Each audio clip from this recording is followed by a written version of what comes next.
Before I tell you this, you need to understand something. I didn't go looking for a witch. I went to do my job, and she treated my future like paperwork. I'm a municipal licensing inspector, and I went to shut down a fortune teller's shop. The woman behind the curtain didn't threaten me. She just made 3 predictions about the next 60 seconds. Every single one happened, and the last one wasn't supposed to be possible. The place looked harmless. Clean glass, a painted sign, La Bruja de los Hilos, and a waiting room with a bowl of oranges. A bell chimed. I froze because I hadn't touched the door. From behind the curtain, her voice slid out. "Don't step on the 3rd tile," she said. "It's loose." I looked down. 3rd tile, cracked, slightly raised.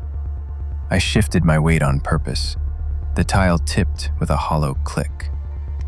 "That's one," she said. "Who are you?" "You're going to check your phone," she continued. "Not to call anyone, just to make sure you still have signal. Your screen will show 8:42. I didn't want to. I did it anyway.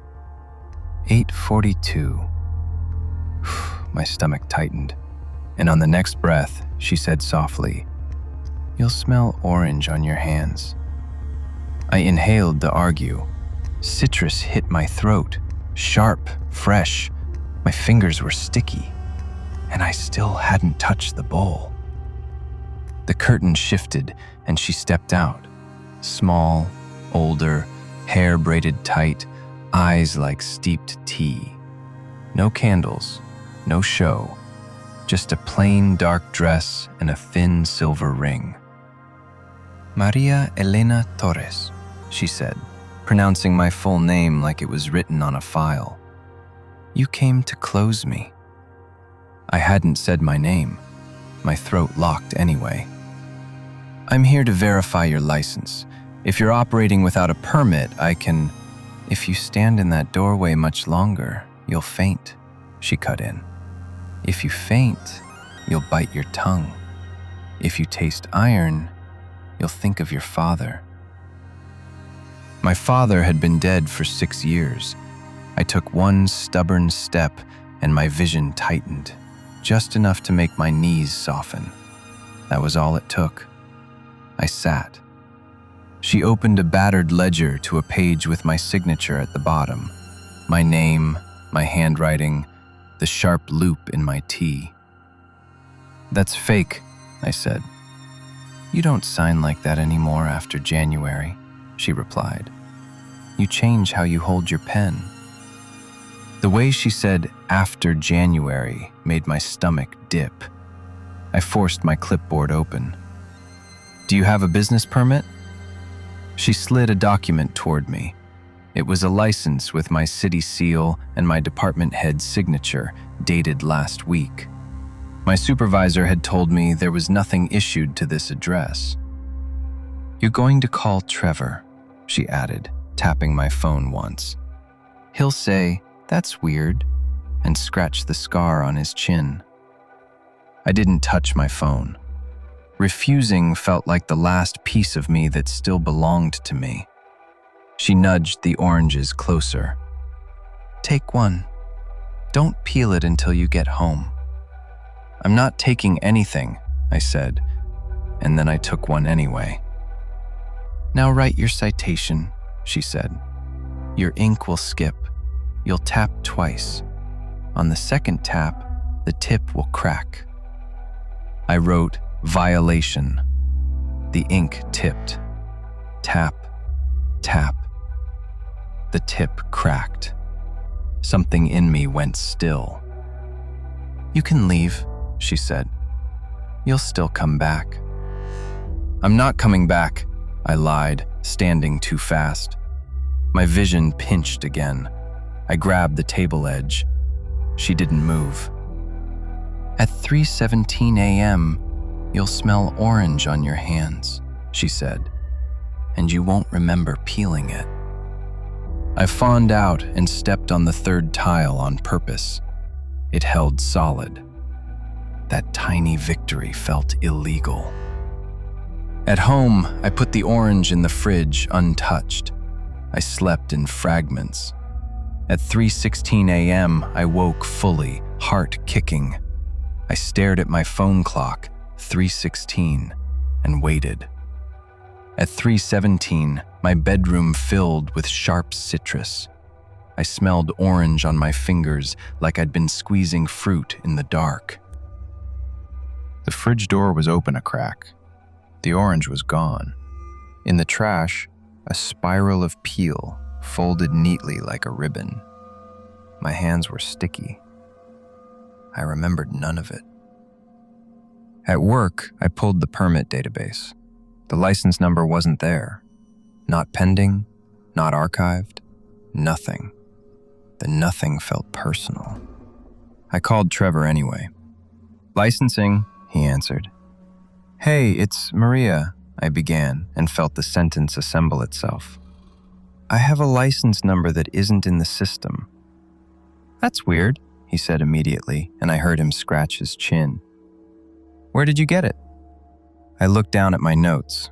The number was written in the margin, in my handwriting. I hadn't written it. On Thursday night, an envelope slid under my apartment door.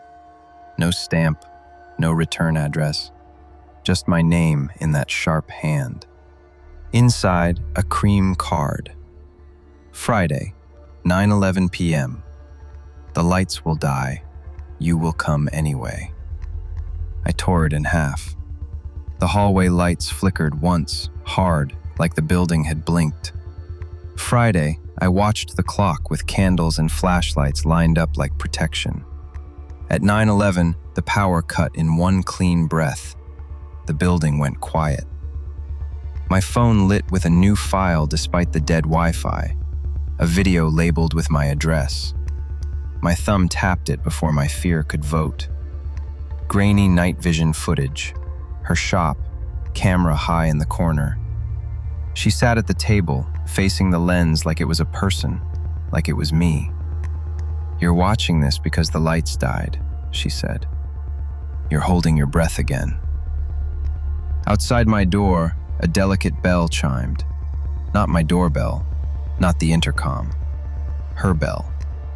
I grabbed my coat and keys and stepped into the dark hall, following the chime like it had a string in my ribs. The storefront was dark. The door opened before I touched it. I went in. Candles burned steady on the table, and the air smelled of rain and oranges. She sat with the ledger open, calm as if we'd never stopped talking. "You came," she said. "You set this up," I said. "The card, the video, the bell." "I sent nothing," she replied. "You receive what your future can carry." I refused to sit. My knees trembled anyway. "Why me?" I asked. She turned the ledger toward me. My name was written again and again across years, each entry like an appointment. She comes, she argues, she leaves, she returns. On the page marked today, a line waited. Confession, 12:22 a.m. What confession? "The one you always make," she said, "when you realize it isn't about predictions." The bell chimed behind me. The curtain to the back room stood open, spilling cold air. Inside, I heard my own voice, steady, like someone recording a message. My feet carried me through the curtain.